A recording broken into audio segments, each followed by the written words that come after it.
독립기념일은 이제 네. 사실주의 소설이라고 하잖아요. 네. 어떤 소설이 사실주의 소설이죠? 현실을 좀 더 생생하게 묘사한 게 특징이라고 생각됩니다. 그림을 그리듯이? 네네. 어찌 그래서- 보면 더 현실보다 더 현실적인. 그래서 그런지 저는 좀 읽기가 힘들었어요. 제가 이제 판타지를 좋아하다 네, 보니까. 스님은 어떠세요? 사실주의 소설을. 저는 편하게 읽었습니다.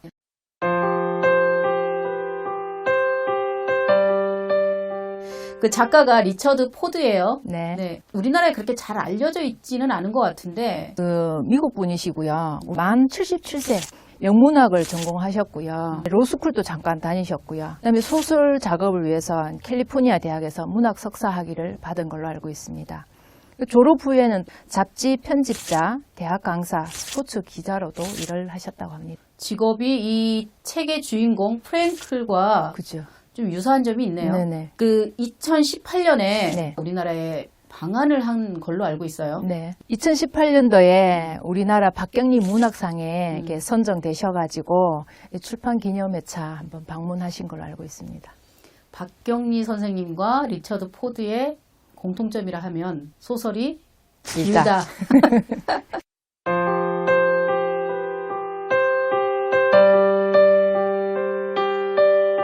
인터뷰를 읽어보니 이제 주제가 가족, 평범함 뭐 이런 말씀 많이 하시더라고요. 독립기념일도 그 범주 안에 드는 소설인 것 같습니다.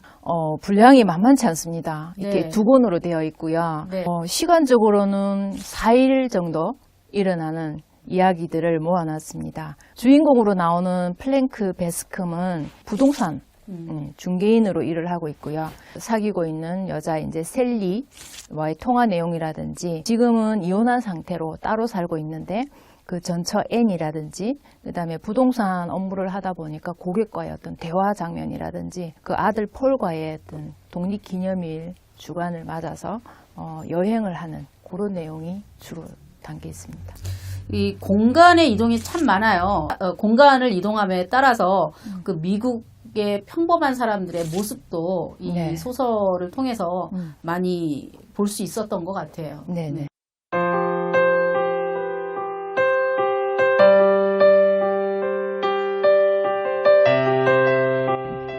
네, 여기서 이제 플랭크는 그 스포츠 저널리스트로 일을 했다고 하고요.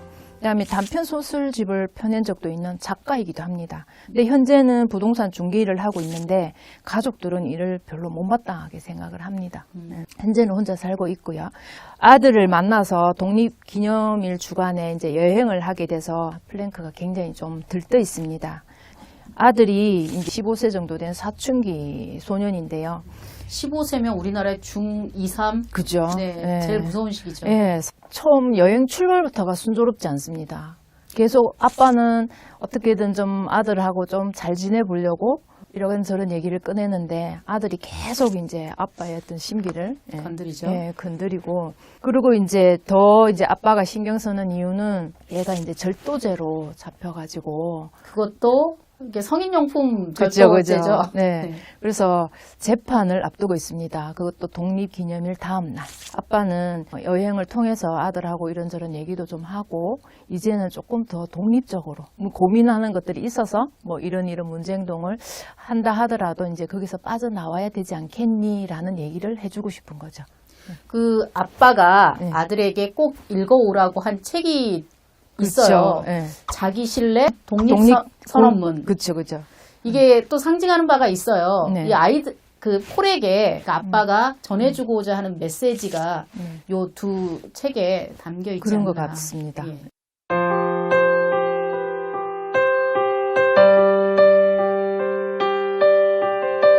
이 소설이 미국 소설이잖아요. 그래서 네네. 참 미국적이다라는 느낌이 있어요. 그 느낌이 주는 그 이질감도 있었고 반면에 그들도 우리와 다르지 않다라는 그쵸. 네. 동질감도 같이 느꼈거든요. 네. 선생님은 미국적이라는 부분은 어떤 부분에서? 특히 이제 인종에 관한 문제들, 네. 폭력의 양상들. 네. 우리하고는 좀 폭력의 질과 결이 좀 많이 틀리잖아요. 부동산 업자인데 각 가정을 이렇게 쭉쭉 둘러보잖아요. 네. 그 묘사되는 가정의 모습들이 아, 미국 가정은 이렇구나라는 어떤 이질감을 느꼈어요. 네. 여기서는 평범한 사람이라고 표현을 해놨지만 백인 중산층을 전제로 하고 있다는 아하. 예, 그게 굉장히 조금 미국적인 느낌을 받았고요. 그리고 미국이라면은 우리 지금의 자본주의의 어떤 대표적인 네. 사회잖아요. 그렇죠. 그 중에서도 또 부동산 중개업을 하는 주인공의 직업이 정말 미국답다.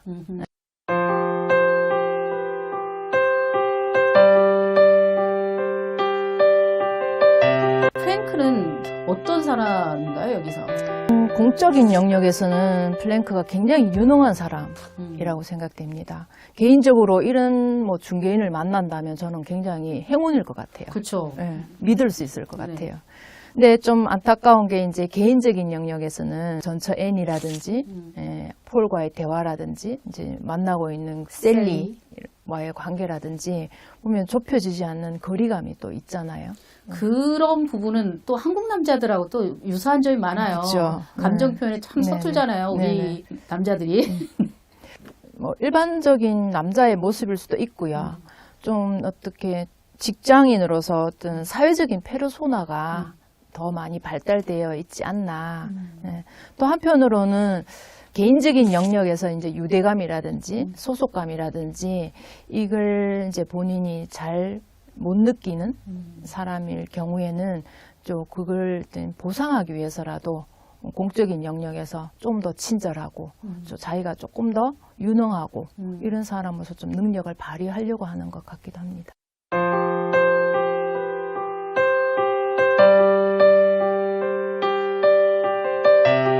존재의 시기는 플랭크가 큰아들의 죽음과 이제 방황을 하다가 결국 이혼을 당하잖아요. 네. 그 이후에 자기만의 어떤 생존 전략으로 선택한 그런 방법이 아닐까. 예를 들면은 이제 크게 뭐 정서적인 어떤 교감이나 감정적인 어떤 에너지를 쏟지 않고 거리를 두는 거죠. 그냥 적당히 자기 일하면서 그냥 골치 아픈 일은 그냥 흘려보내고 거기에 더 이상 신경 쓰지 않겠다. 관여하지 않겠다. 일종의 보호장치네요. 그럴 수 있겠죠. 네. 혹시 스님은 이런 존재 시기를 보낸 적이 있나요? 네, 있는 것 같습니다. 조금 자기만의 시간을 갖고 조금 거리를 두고 싶을 때가 있죠. 존재 시기는 치유의 시간일 수도 그럴 있어요. 수도 있죠. 네. 네. 그 사람이 더 바닥을 치지 않고 조금 더 힘을 얻기 위한 필요한 휴식 시간일 수도 있죠.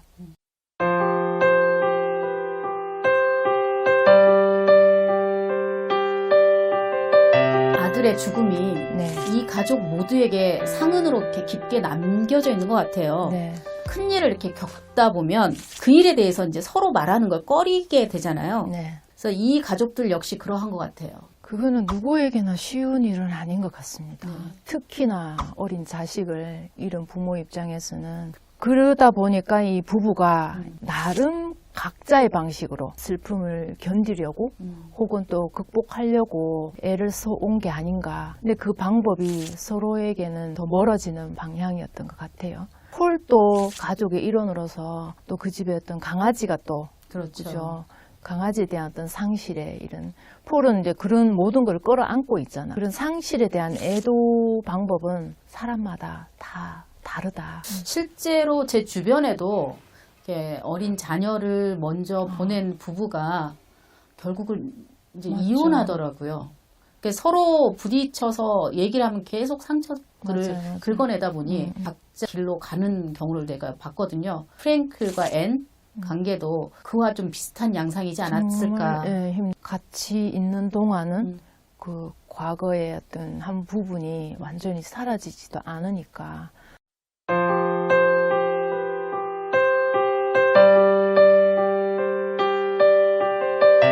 프랭클이 네. 존재의 시기를 보내고 있다면 네. 폴은 방황의 시기를 보내고 네. 있는 것 같아요.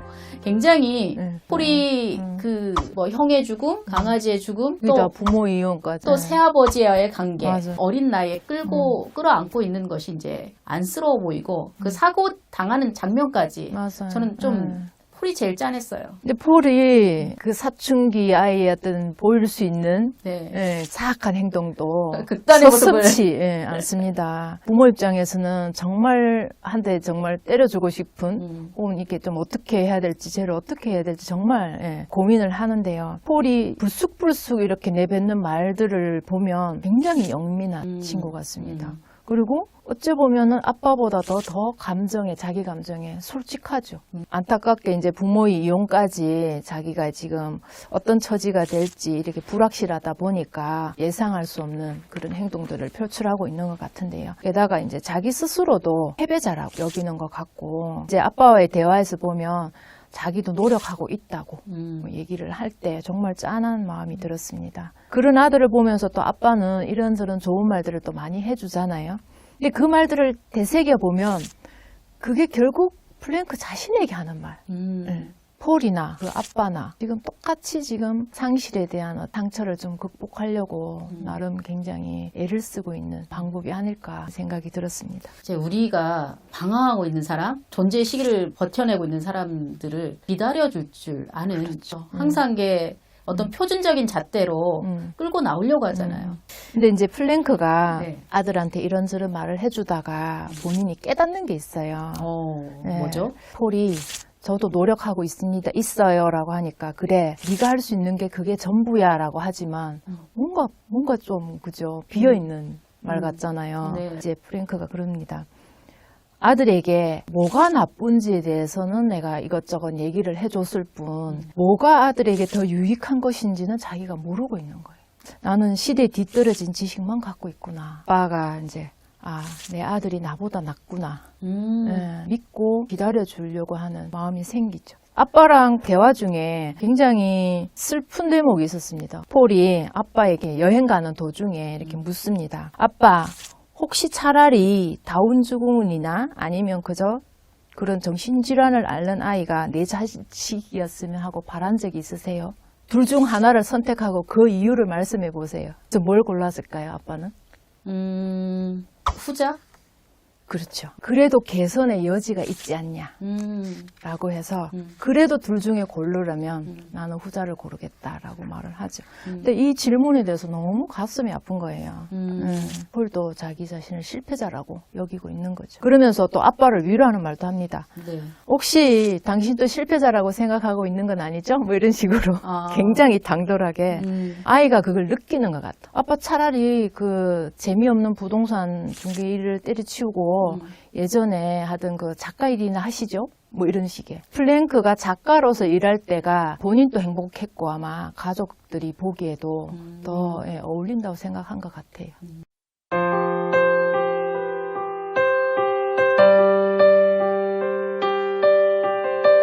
어부라는 캐릭터가 나와요. 그죠. 어부는 플랭크 엄마가 재혼한 남편의 아들입니다. 근데 둘은 어릴 때 같이 자랍니다. 그때 엄마가 돌아가시고 나서 연락이 끊긴 모양이에요. 폴이 사고 당하는 장면에서 갑작스럽게 만났는데 거의 15년 만에. 못 알아보잖아요. 그죠. 프랭크는. 어부가 사고 현장에서 당황해 있는 이제 플랭크를 폴이 병원에 이송되는 동안 병원까지 같이 있어주죠. 네. 정말 어찌 보면 가족같이, 형제같이 힘이 되어줍니다. 형제잖아요. 그죠. 어부는 플랭크의 엄마에 대한 기억도 굉장히 좋고 같이 자란 경험에 대해서 좋은 기억이 있는 것 같습니다. 플랭크는 자신의 사진을 보여줬는데 자신인지 그죠. 못 알아보잖아요. 심지어 자기 엄마 얼굴도 못 알아볼 정도로. 혹시 그 엄마의 재혼이 네. 이 프랭크에게는 큰 상처나 상흔을 남기지 않았을까라는 짐작을 저는 했었거든요. 어린 시절과 뭔지는 모르겠지만 단절돼 있는 느낌. 딱 이렇게 블랙아웃된 느낌이 네네, 그쵸. 있더라고요.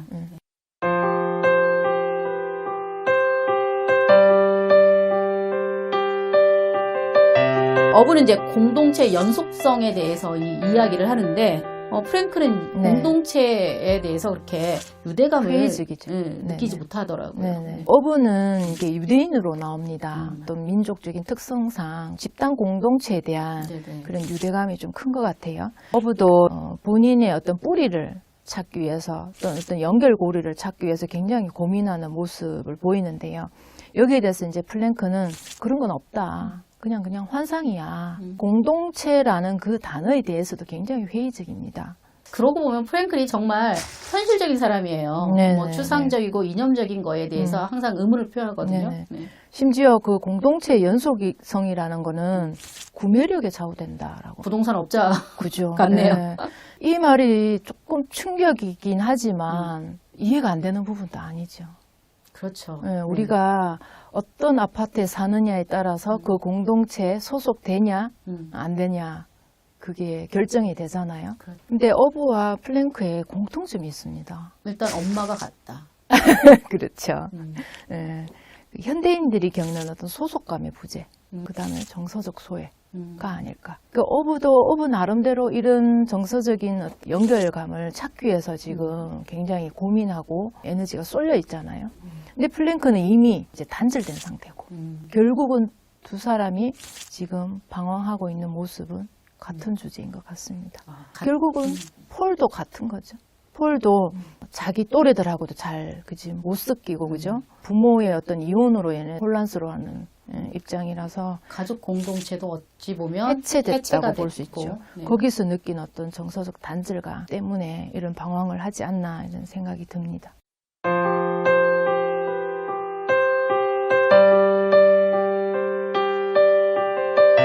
셀리하고 베스컴의 관계. 둘이는 이제 연인이면서도 서로의 거리감이 좁혀지지가 않아요. 맞습니다. 특히 프랭크가 자신의 감정을 충분히 드러내지 않아서 생기는 거리감이 더 큰 것 같아요. 네네네. 이건 아마 전처 N하고도 반복됐던 문제 같아요. N이 당신은 한 번도 옆에 있었던 적이 없었어 라고 말을 하잖아요.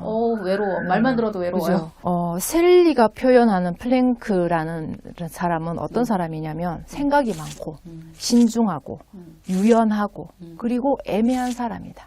이게 신중하고 유연하고 생각이 많다라는 거는 긍정적인 면이 될 수도 있지만 네. 연인 관계에서 보면 거리감이 느껴지는 사람. 그렇죠. 그죠? 감정과 이성을 적절하게 써야 되는데 네네네. 너무 이성만 쓰다 보면 네. 이 참 감정적으로 다가가기가 힘들어요. 네. 남녀의 어떤 그런 표현의 방식의 차이일 수도 있는데요.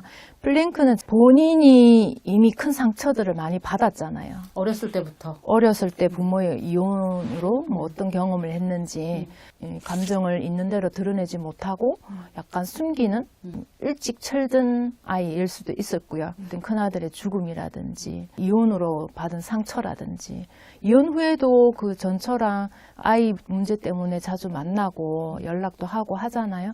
그러면서 늘 하는 말이 사랑해라는 말을 합니다. 나는 당신을 사랑해. 그리고 셀리한테도 굉장히 자주 사랑해라는 말을 합니다. 그렇지만 그 상대방은 뭔가가 아쉬운 거예요.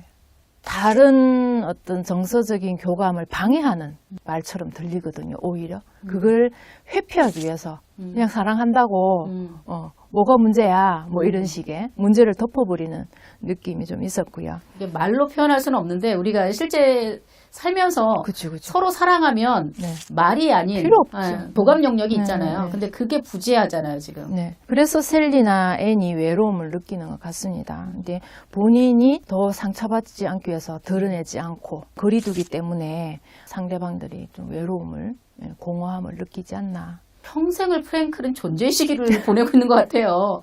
이제 좀 제목처럼 독립을 좀 했으면 좋겠어요. 근데 플랭크는 이걸 독립이라고 생각하죠. 이게 진정한 독립이야. 고립인데 독립으로 그죠? 착각하는 네, 거죠. 네.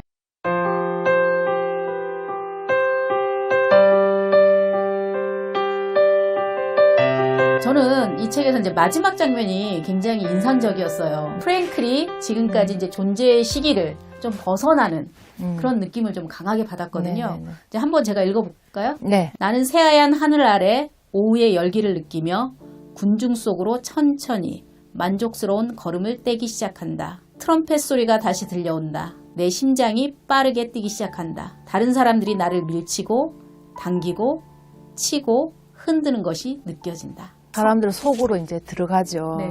그전에는 플랭크가 심장이 뛸 일이 별로 없었던 것 같아요. 거리를 두고 네, 거리를 두고 이렇게 지내왔는데 근데 본인이 생각하는 독립이 그 사람들과 유대 관계에서 내가 쟁취해야 될 것이 독립이 아닌가라는 걸 깨닫게 된 것 같습니다.